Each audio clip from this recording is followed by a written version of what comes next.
مقصد کیا ہوتا تھا کہ کسی طریقے سے میں اچھا لگوں, چاہے کسی اور کی چیز پہن کے اچھا لگوں, لیکن میں نے جہاں پہ میں جا رہا ہوں وہاں پہ میں چاہے 5 بندوں میں 10 بندوں میں ہوں تو سارے مڑ کے میری تعریف کریں کہ یار تو بڑا زبردست لگا. اگر میرا دوست نان برانڈڈ پہن رہا ہے تو میں نے برانڈ پہننا ہے, اور اگر میری فرینڈ جو ہے وہ کسی سستے برانڈ کو یوز کر رہی ہے تو مجھے مہنگا برانڈ یوز کرنا ہے. اگر میری فرینڈ ریولون کا میک اپ یوز کر رہی ہے تو مجھے میک کا یوز کرنا ہے. یہ 2 نام میں نے بڑی مشکل سے سیکھے ہیں, اس کے علاوہ مجھ سے آگے مت پوچھیے گا.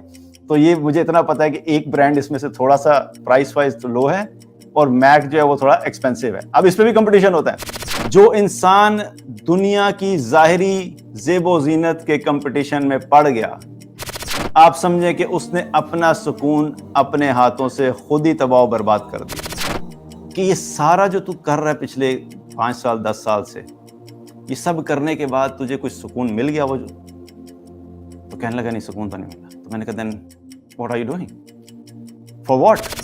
اب اگر اس سٹیج میں دیکھا جائے تو لکس اتنی اہم ہوتی ہیں کہ باقی ساری چیزیں اس کے اگینسٹ جو ہے, اس کے مقابلے میں کیا ہوتی ہیں, وہ اتنی امپورٹنٹ نہیں لگتی. اور اس حد تک لکس امپورٹنٹ ہوتی ہیں کہ اگر اپنی چیز ہے پہن کے خوبصورت لگ رہا ہے تو تب بھی ٹھیک ہے, اور اگر نہیں تو ادھار پہ بھی خوبصورتی لی جاتی ہے. ادھار کے کپڑے پہ خوبصورت لگنا, یہ تو ہمارے ٹائم پہ بھی جب ہم کالج میں ہوتے تھے تو یہ بڑا کامن ٹرینڈ تھا. مجھے ابھی بھی یاد ہے کہ میرے پاس ایک جیکٹ ہوتی تھی, بڑی کول لکنگ قسم کی جیکٹ تھی, اور میرے کے جاننے والے تھے, وہ مجھے امریکہ سے آئے تھے, انہوں نے میرے لیے لے کے آئے تھے. تو وہ جیکٹ اتنی اچھی تھی کہ سارے فرینڈس کے اندر اس جیکٹ جو ہے نا وہ فیمس ہو گئی, یار جیکٹ بڑی زبردست ہے. تو وہ بیچاری ایک جیکٹ جو ہوتی تھی وہ سارے دوستوں میں گھومتی تھی. کسی کے خاندان میں شادی آئے گی, وہ مجھ سے جیکٹ مانگ گیا, جگر شادی آئی یار جیکٹ چاہیے لے لو. کسی خاص جگہ پہ ملنے جانا ہے, کسی سے جیکٹ چاہیے لے لو. تو وہ ایک جیکٹ دوستوں میں گھومتی رہتی تھی. مقصد کیا ہوتا تھا کہ کسی طریقے سے میں اچھا لگوں, چاہے کسی اور کی چیز پہن کے اچھا لگوں, لیکن میں نے جہاں پہ میں جا رہا ہوں وہاں پہ میں چاہے 5 بندوں میں 10 بندوں میں ہوں تو سارے مڑ کے میری تعریف کریں کہ یار تو بڑا زبردست لگ رہا ہے. تو اب یہ سارا فوکس کس چیز پہ ہو رہا ہے؟ ظاہری لکس پہ, گڈ لکس کے اوپر, اور صرف خالی اپنی ذات میں خوبصورت لگنا نہیں. اگر کوئی انسان بالکل تیار ہو کے کسی کو یہ کہا جائے بھی آپ کو دنیا کا سب سے ایکسپینسو ترین برانڈ کا سوٹ پہناتے ہیں, سب سے ایکسپینسو برانڈ کے شوز پہناتے ہیں, سب سے ایکسپینسو برانڈ کی گھڑی پہناتے ہیں, سب سے مہنگا پرفیوم لگا کے, اور آپ کو تیار کر کے آپ کو گھر کے اندر ایک کمرے میں بٹھا دیں گے, نہ آپ کسی سے بات کریں گے, نہ آپ سے کوئی بات کرے گا, نہ آپ کی کسی سے کوئی انٹریکشن ہوگی, نہ فون ہوگا, کچھ بھی نہیں ہوگا. تو اس کے لیے سارا تیار ہونا بے معنی ہو جائے گا, کیونکہ جب اس نے اتنا پیسہ لگایا اپنی ذات پہ خوبصورت لگنے کے لیے اور کسی کو پتہ ہی نہیں لگا. مقصد کیا ہوتا ہے؟ مقصد خوبصورت لگنے کا, اچھی ڈریسنگ کا, زیب و آرائش کا, زینت اختیار کرنا. اس زیب و زینت کا مقصد کیا ہوتا ہے کہ دوسروں کے درمیان جب ہم جائیں تو ہم ان کے مقابلے میں اچھے لگیں اور ہمیں ان سے زیادہ تعریفیں ملیں. اور یہاں پہ اللہ سبحانہ تعالیٰ کیا فرما رہے ہیں؟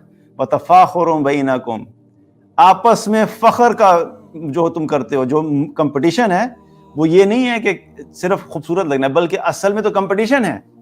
اور وہ کمپٹیشن یہ ہے کہ میں اپنے دوست سے اچھا لگوں, میں اپنے کزن سے اچھا لگوں, میں اپنے سوشل سرکل میں سب سے بہتر ہوں, اور میری لکس اور میری تعریفیں سب سے زیادہ ہوں. اور اس میں بھی پھر کیا ہوتا ہے, ان تعریفوں کو حاصل کرنے کے لیے پھر جو ہے وہ مہنگے سے مہنگے برانڈز کو جو ہے وہ فوکس کیا جاتا ہے. اگر میرا دوست نان برانڈڈ پہن رہا ہے تو میں نے برانڈ پہننا ہے, اور اگر میری فرینڈ جو ہے وہ کسی سستے برانڈ کو یوز کر رہی ہے تو مجھے مہنگا برانڈ یوز کرنا ہے. اگر میری فرینڈ ریولون کا میک اپ یوز کر رہی ہے تو مجھے میک کا یوز کرنا ہے. یہ 2 نام میں نے بڑی مشکل سے سیکھے ہیں, اس کے علاوہ مجھ سے آگے مت پوچھیے گا.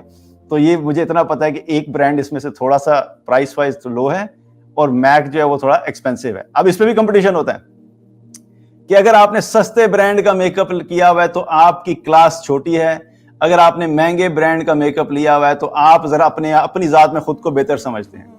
اور لڑکوں میں بھی یہی ہے, کسی نے اگر پیئر کارڈن کا سوٹ پہنا ہے تو وہ اتنا مہنگا نہیں ہے, کسی نے اگر ہوگو باس کا سوٹ پہنا ہے تو وہ زیادہ مہنگا ہے. تو ہوگو باس والا سمجھتا ہے کہ میں پیئر کارڈن والے سے بہتر ہوں.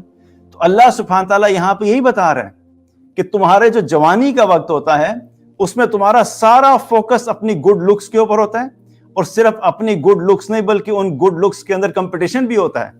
وَتَفَاخُرٌ بَيْنَكُمْ, آپس میں تم کمپٹیشن بھی کرتے ہو. اور یقین رکھیے کہ یہ جو کمپٹیشن ہے یہ انسان کی زندگی کا سارا سکون برباد کر دیتا ہے. جو انسان دنیا کی ظاہری زیب و زینت کے کمپٹیشن میں پڑ گیا, آپ سمجھیں کہ اس نے اپنا سکون اپنے ہاتھوں سے خود ہی تباہ و برباد کر دیا. کیونکہ اس کا سب سے بڑا پرابلم یہ ہوتا ہے کہ اس میں کوئی اینڈ نہیں ہے. آج آپ کسی اچھے برانڈ کے کپڑے لے کے پہن لیں گے, ہو سکتا ہے آج آپ کی تعریف ہو جائے.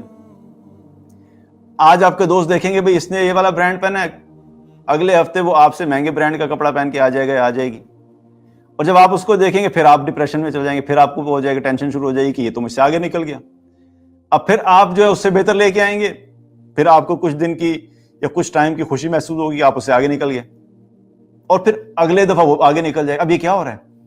یہ وہ کمپٹیشن ہے کہ جو انسان اس کمپٹیشن میں پڑ گیا اس نے اپنی زندگی کا سکون برباد کر دیا. میں پچھلے دنوں اپنے کچھ جاننے والوں کے ساتھ بیٹھا تھا, آفس کے کولیگ کے ساتھ, تو یہی بات ہو رہی تھی کہ ہم جہاں پہ رہتے ہیں, جس کنٹری میں رہتے ہیں, یہاں پر تو بھائی ظاہری شان و شوکت جو ہے وہ اس کو بڑا فوکس کیا. ساری کنورسیشن انگلش میں تھی, وہ بیسیکلی وہ عربک اسپیکنگ ہے, تو میں آپ کو اردو میں اس کا خلاصہ بتا رہا ہوں. تو وہ یہ کہہ رہے تھے نہیں ہم جس کمپنی میں جاب کرتے ہیں, ہماری تو کمپنی جو انٹرنیشنل کمپنی ہے, اس میں ہمیں اپنے آپ کو ایک خاص طرح سے کیری کرنا پڑتا ہے, اچھا مہنگا سوٹ پہننا پڑتا ہے, مہنگی گاڑی ہونی چاہیے, مہنگی گھڑی ہونی چاہیے, تاکہ لوگوں کو دیکھ کے پتہ لگے کہ ہم کسی اچھی کمپنی میں جاب کرتے ہیں. تو میں نے اس سے ایک سوال کیا, میں نے کہا مجھے ایک بات بتا کہ یہ سارا جو تو کر رہا ہے پچھلے 5 سال 10 سال سے, یہ سب کرنے کے بعد تجھے کوئی سکون مل گیا؟ وہ جو تو کہنے لگا نہیں, سکون تو نہیں ملا. تو میں نے کہا then what are you doing for what?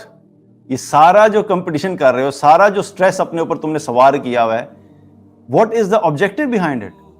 وہ تم کیا حاصل کرنا چاہتے ہو جس کی وجہ سے تمہیں یہ ساری چیزیں کرنی پڑ رہی ہیں, اور یہ سب جو کر رہے ہو اس سے تمہیں کوئی واقعی خاص سیٹسفیکشن حاصل ہوئی؟ بلکہ وہ کہنے لگا بھائی یہ تو کانسٹنٹ سٹریس ہے. کانسٹنٹ سٹریس اس لیے ہے کہ ایک نان پروڈکٹیو چیز کے اندر انسان اپنی ساری انرجی, ساری صلاحیتیں, سارا فوکس, سارا پیسہ اس چیز میں لگا دے. اور جب انسان کی زندگی میں کوئی پروڈکٹیو کام نہیں ہوتا, تو جب وہ نان پروڈکٹیو کاموں میں آگے بڑھتا چلا جاتا ہے, تو وہ نان پروڈکٹیو کام اس کی زندگی میں سکون نہیں لے کے آتے, بلکہ اس کے کانشیس کو یہ چیز جو ہے وہ اس کو جو ہے نا وہ تنگ کرتی رہتی ہے کہ میں اتنا جو محنت کر رہا ہوں کس چیز کے لیے کر رہا ہوں, کیونکہ اس کو کوئی اصل سیٹسفیکٹری جو آبجیکٹیو ہے وہ اچیو نہیں ہوتا. اور جب وہ سیٹسفیکشن اچیو نہیں ہوتی تو اس ڈائریکشن میں انسان چلتے چلتے چلتے اتنا تھک جاتا ہے کہ انسان کو پھر خود سمجھ نہیں آتی کہ میرے ساتھ ہو کیا رہا. اسی لیے تو اس کمپٹیشن سے ہمارے دین نے منع کیا. ہمارا دین ہمیں اچھا کپڑا پہننے سے منع نہیں کرتا, اچھا کھانا کھانے سے منع نہیں کرتا, لیکن اس کے پیچھے نیت اگر کمپٹیشن ہے, دکھاوا ہے, ریاکاری ہے, لوگوں سے تعریفیں حاصل کرنا ہے, لوگوں کی نظر میں جھوٹی شان و شوکت قائم کرنا ہے, تو پھر اس صورت میں کبھی بھی ایسا انسان مطمئن زندگی نہیں گزار سکتا, چاہے وہ ارب پتی کیوں نہ بن جائے. کیونکہ پیسہ جو ہوتا ہے, یہ پیسہ اٹ سیلف کوئی چیز نہیں ہے, اس سے ریلیٹڈ جو چیزیں ہوتی ہیں ان کے پیچھے ہم سیٹسفیکشن ڈھونڈ رہے ہوتے ہیں. اچھا ڈریس ہمیں اس لیے نہیں چاہیے ہوتا کہ میں اکیلا بیٹھ کے پہنوں گا, اچھا ڈریس اس لیے چاہیے ہوتا ہے کہ میں جب اچھا ڈریس پہن کے نکلوں گا 2-4 لوگ تعریف کریں گے, وہ تعریف انسان کو سکون دے رہی ہوتی ہے, اور جب وہ نہیں ملتی تو انسان بے سکون ہو جاتا ہے. اور اگر آپ کو نہیں ملی اور آپ کی تعریف نہ ملنے کے بجائے کسی ساتھ والے کو مل گئی تو ڈبل بیڑا غرق, کیونکہ اول تو گئے تھے اپنی تعریف کرانے کے لیے, تو اپنی تعریف ہوئی نہیں, بلکہ الٹا لوگوں نے ساتھ جو دوست تھا یا فرینڈ تھی اس کی تعریفیں شروع کر دی. تو وہ جو اندر آگ لگتی ہے وہ انسان کو ختم کر دیتی ہے. وہ آگ بھی خود ہی لگائی ہوتی ہے اور اس کا نقصان بھی انسان کو خود ہی ہوتا ہے, کیونکہ آپ نے اپنی فاؤنڈیشن خود ہی غلط سیٹ کی ہے. اگر آپ اپنی زندگی میں سے یہ چیز نکال دیں کہ مجھے کسی سے کوئی کمپٹیشن نہیں کرنا. اب میں یہ جانتا ہوں کہ یہ آسان کام نہیں ہے, انسان کی فطرت میں ہے کہ اس کو سیلف ریکگنیشن چاہیے ہے, اس کو جو ہے نا امپورٹنس چاہیے ہے, وہ اور یہ ساری جو ریکوائرمنٹس ہے اس کی فطرت میں ہے, لیکن اس کو ایک لمٹ میں رکھنا چاہیے اور اس کو صحیح طریقے سے صحیح جگہ پہ استعمال کرنا چاہیے. ورنہ اگر غلط ڈائریکشن میں چلے جائیں گے تو کیا ہوگا کہ یہ سارا کمپٹیشن جو گڈ لکس کا ہے اس کے اندر انسان کو کچھ بھی حاصل نہیں ہوتا. تو بہرحال اب یہ جو سٹیج 2 ہوتی ہے جوانی کی, اس میں انسان کا سارا فوکس ان چیزوں کے اوپر ہوتا ہے. اب یہاں پہ اگر تھوڑی دیر کے لیے سوچیں کہ وہی شخص جو ابھی سٹیج 1 میں جب تھا, بچہ تھا, یہ کچھ عرصہ پہلے 10-15 سال پہلے تک یہ بیٹھا جو ہے نا وہ گاڑیوں سے کھیلتا تھا, اگر لڑکی تھی تو باربی سے کھیلتی تھی. اب اس سٹیج میں جب یہ 20-22 سال کا ہو گیا ہے یا 20 سال کی ایج کے اندر ہے, اس کو کہا جائے بھی اب تم ذرا یونیورسٹی میں بیٹھ کے اپنی باربیز کے ساتھ کھیلو، یا اس کو کہا جائے تم یونیورسٹی میں بیٹھ کے جو تم بچپن میں چھوٹی چھوٹی کارز کے ساتھ کھیلتے تھے نا وہاں پہ کھیلو، اور خاص طور پہ وہاں پہ کھیلو جہاں سے تمہارے قریب سے لڑکیاں بھی گزر رہی ہوں، تو کھیلے گا؟ یہ نہیں کھیلے گا کہ یار کیا بات کر رہے ہو، عجیب بات کر رہے ہو یار، یہ کس قسم کا کام ہے؟ حالانکہ یہی وہ شخص ہے جو بچپن میں ان گاڑیوں سے کھیل کے اتنا خوش ہوتا تھا، یہی وہ لڑکی ہے جو بچپن میں باربی ڈالز کے ساتھ کھیل کے اتنا خوش ہوتی تھی، اس کی زندگی تھی۔ آج کیوں نہیں کر رہی؟ کیونکہ فوکس شفٹ ہو گیا ہے، پرائرٹیز شفٹ ہو گئی ہیں۔ تو جب یہ چینج ہوتا ہے تو کیا ہوتا ہے کہ اب پچھلی زندگی اس کے لیے اتنی ریلیونٹ نہیں رہی۔